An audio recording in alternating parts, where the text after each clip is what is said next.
from a sister, and she says, what are the conditions under which a wife can ask for a divorce according to Sharia? So marriage is a sacred bond between a man and a woman. It's not between a man and a man. And definitely it's not between a woman and a woman. This is a natural thing.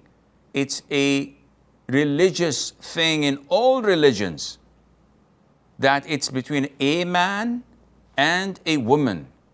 And this bond is tied with the name of Allah and according to the Sharia. And therefore, to dissolve it, that would be a heinous crime unless there's a legitimate reason and justification for that.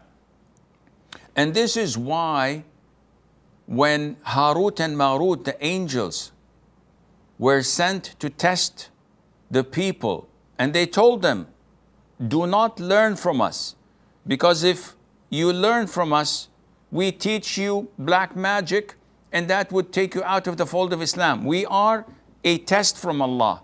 Don't learn from us. The devils learn from them, as mentioned in verse 102, chapter 2, Surah Al-Baqarah. They learn from them what they separate between a man and his woman. And this shows you how bad black magic is, to the extent that Allah mentioned one of the negative consequences of it is that it separates between a man and his wife. Therefore, the Prophet said, ﷺ, any woman who asks for divorce without a legitimate reason would not enter paradise. And that is a serious threat. So a woman cannot just, simply because she's on her menses or she doesn't feel good, and she says, I don't want you, طلقني, divorce me. This is not valid. And this is a heinous major sin, unless there are justifications, legitimate reasons in Islam. What are they? In short, if there is harm on the woman, then she can ask for divorce. What kind of harm? Real harm. If the man is a psycho, he refuses her to leave the house. He refuses her to speak to anyone on the phone. She doesn't watch anything halal, not use the internet.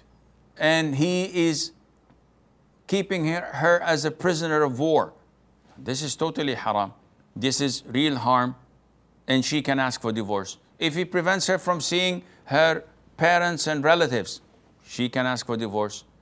If he is having rage fits and he has bad moral conduct, he's abusive, his words are really hurtful, he always criticizes her, makes fun of her looks and her cooking, and abuses her and curses her and swears at her, she can ask for divorce.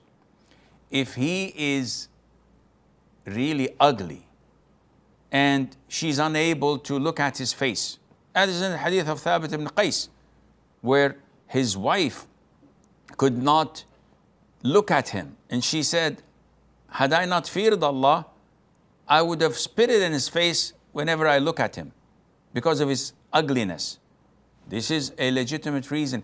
If she feels from herself that she's unable to give him his rights, whether in intimacy or obedience, and that would make her a renegade and would take her out of the fold of being a loyal, obedient, submissive wife, that is a major sin. So in order to avoid such sin, she goes for divorce. This is permissible. If he's impotent or is unable to fulfill and satisfy her in terms of intimacy, if he does not provide for her financially, and he is using her as a sugar daddy, and she is the one who works and provides for the house, very legitimate reasons for divorce, and so on.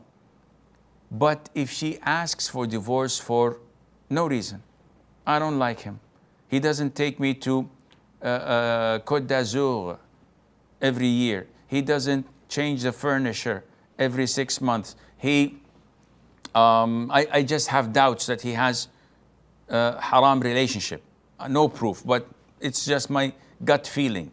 No, this is totally prohibited, and so on.